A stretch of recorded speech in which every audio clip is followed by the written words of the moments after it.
پهلوان، این آقای پهلوان نوچه پهلوان.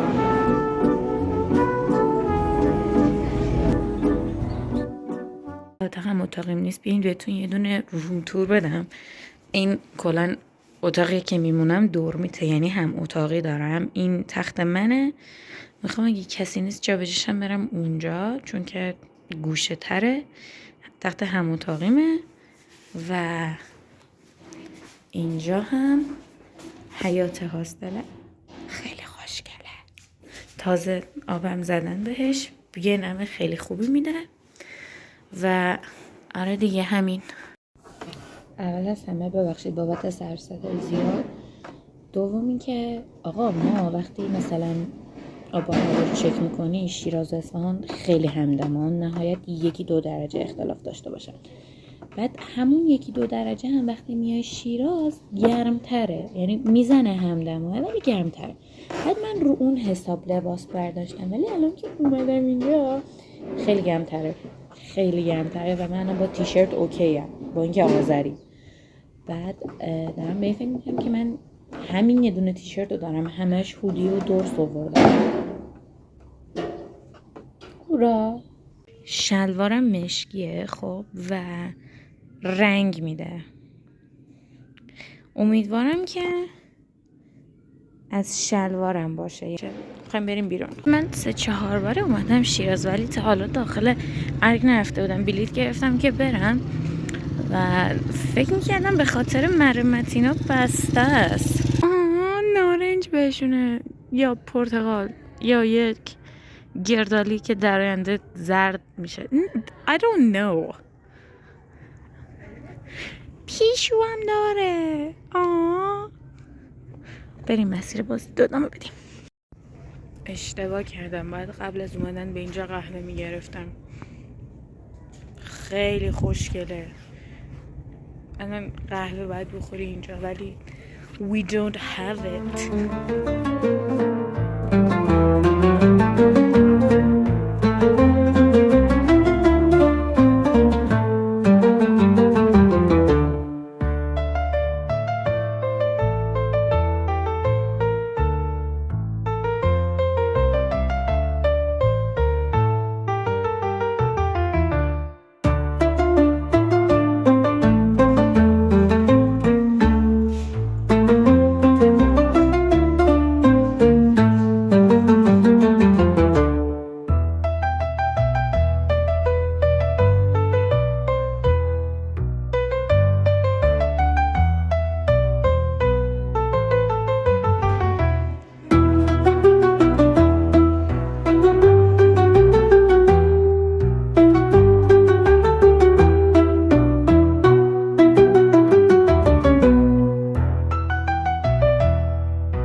داشتم میمونم تو همون ارگ، بعد یه آقای چینی اونجا اومدش. چقدر آقای حرف زد، اصلا نذاشت من گوی که میخواستم رو بخورم. اومدم برم تو همومه، بعد تا دید من دارم از پله ها میرم پایین اینجا بود که بفرمایید دوش میسیسی برو تو اول. بعد من اینجا که قرار شد بعد از اینجا رو با هم دیگه بریم بگردیم چون که یه ذره ازش خوشم نمیاد، خیلی داره حرف میزنه. but it's fine. یه 5 دقیقه باش انگلیسی حرف زدم، فارسی میادم رفت. قرار شد بعد از اینجا بریم با هم دیگه بگردیم. خوبه ها خب، ولی خیلی حرف میزنه.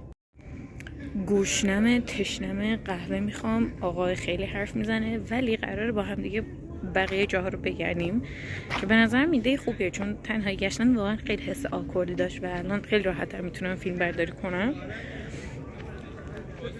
همراه باشید ببینیم چه میشه دیگه.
شیرازی بخورم. رستوران دوسی چای بهم دادن حالا اصلا قند نداره. مفتی دادن شکرگزار باش رستا. زود جاش کردم چای شیرینه بچه‌ها. خیلی خوشحالم که غیر استراحت اومدم اصلا شیشه نه ناهار نه شام و خلوت فقط خودم اینجا خیلی راحت میتونم فیلم بگم. یی من یه چیزی که مثلا تو این یک سالی که تنهایی سفر زیاد رفتم متوجه شدم اینه که همه کار میتونم تنهایی بکنم به غیر از خیابون رد شدن. من میتونم تنهایی برم یه شهر دیگه، میتونم تنهایی برم کافه، میتونم تنهایی برم رستوران، میتونم تنهایی همه غلطی بکنم، ولی از خیابون نمیتونم بشم. خیلی سخته، خیلی واقعا سخته. الان نیم ساعت منتظر بودم تا یه نفر رد شه بعد من کنارش رد شم. باید از خودم خجالت بکشم. قنبر پلو سفارش دادم و توش کشمش دارم. به کشمش حساسیت دارم. قنبر پلو گرفتیم که یعنی گرفتم. روبناره، کشمش گوشته گردو، فسنجون خیلی خوشگله در واقع و کشمش توش داره. تازه برام تهدیدی هم گذاشتن. بعد من به کشمش حساسیت دارم. سریع اینو بخوریم بریم هاستل یه دونه ضد حساسیت بندازیم بالا. سالاد شیرازی هم گرفتم تازه. 3-4 تا قاشق بیشتر نخوردم و آلردی دارم.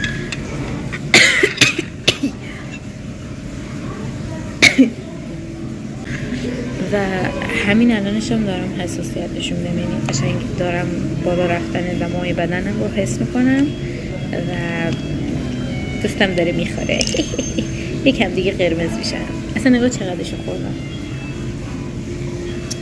برگشتم خونه و برگشتم به ورژن راحت خودم با اینکه قنبر پلو خوردم، اما یکی از دوستام داره برام کلم پلو میاره. البته قنبر پلو رو کامل نخوردم، بهش حساسیت داشتم. بریم کلم پلو بخوریم.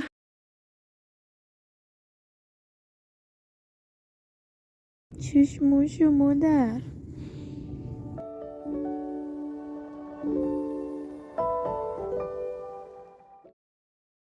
من چون ساعت 10 صبح امتحان دارم دیگه خوشگل نکردم، فقط نشستم صبحونه رو بخورم برم دانشگاه.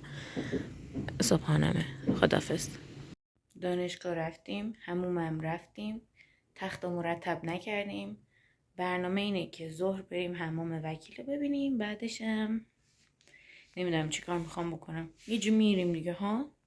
یه چیزی که خیلی به چشم اومده اینه که هم هاستلیام که اکثرشون هم چینیه هیچ کدوم انگلیسی بلد نیستن.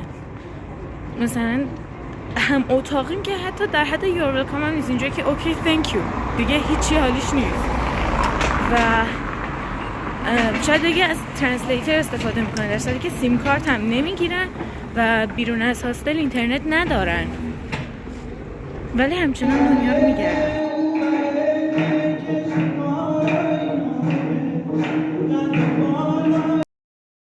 سوالی که پیش میاد که چرا باید تو همون بنویسی؟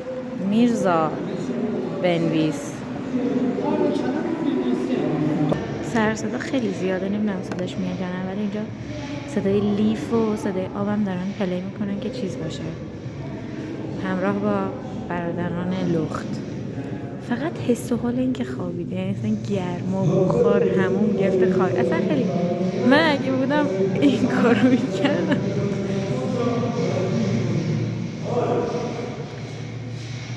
دارم تو این